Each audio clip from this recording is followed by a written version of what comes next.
Hello family, Radhe Krishna. તો આ મારી ફર્સ્ટ રેસીપી છે ને। આજે આપણે બનાવીશું લાપસી।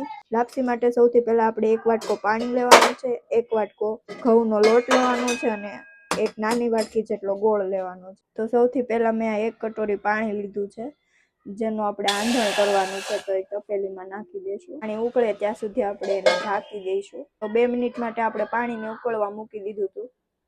તો જો આટલું ઉકળી ગયું છે, તો હવે આપણે એમાં ગોળ નાખીશું। ગોળ નાખીને એને ઓગળવા દેવાનો છે, હલાવવાનો છે આખું પાણી સાથે મેલ્ટ થઈ જાય ત્યાં સુધી। તો આપણો પાણી ગરમ હતું એટલે ગોળ તરત જ ઓગળી ગયો છે।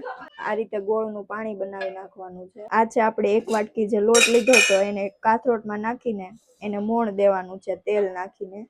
2 પાવડા જેટલું તેલ નાખવાનું છે એમાં। લોટ આપણો રેડી થઈ ગયો છે। ગોળનું પાણી જે આપણે કર્યું હતું એને ગાળી લીધું છે વાટકામાં। પાછું તપેલીમાં નાખી દેવાનું છે। પાછું એને 5 મિનિટ માટે ઉકળવા દેવાનું છે।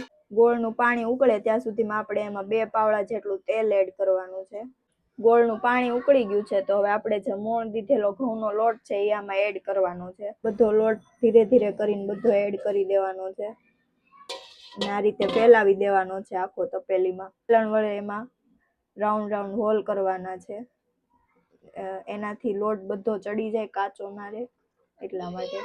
એટલું થાય એટલે એને ઢાંકીને લોટને ચડવા દેવાનો। આટલું પાણી બળી જાય ત્યાર પછી એને હલાવવાનું છે। વેલણની મદદથી એને હલાવવાનું છે, પ્રોપર ગોળી ના રહે ને એ રીતે હલાવવાની છે। પાણી બળી ગયું છે એટલે નીચે લઈને હલાવવાની છે લાપસીને। લાપસીને હલાવી નાખી છે। હવે એમાં થોડુંક ઘી એડ કરવાનું છે। 2 ચમચી જેટલું ઘી એડ કર્યું છે ને હવે એને પાછું પ્રોપર રીતે હલાવવાનું છે। આ રીતે પ્રોપર મિક્સ કરી દેવાનું છે ઘી નાખીને। તો આપણી લાપસી રેડી થઈ ગઈ છે ને પ્લેટમાં કાઢી લેશું। તો આ મારો પહેલો વિડીયો હતો યુટ્યુબમાં રેસીપીનો, એટલા માટે મેં લાપસીથી શરૂઆત કરી છે। કેવો લાગ્યો જરૂરથી કમેન્ટ કરીને કહેજો અને નેક્સ્ટ રેસીપી મારી તમારે કઈ જોવી છે એ પણ કમેન્ટ કરીને કહેજો। પહેલો વિડીયો હતો એટલે હવે આપણે માતાજીને પણ લાપસી જારી દઈશું।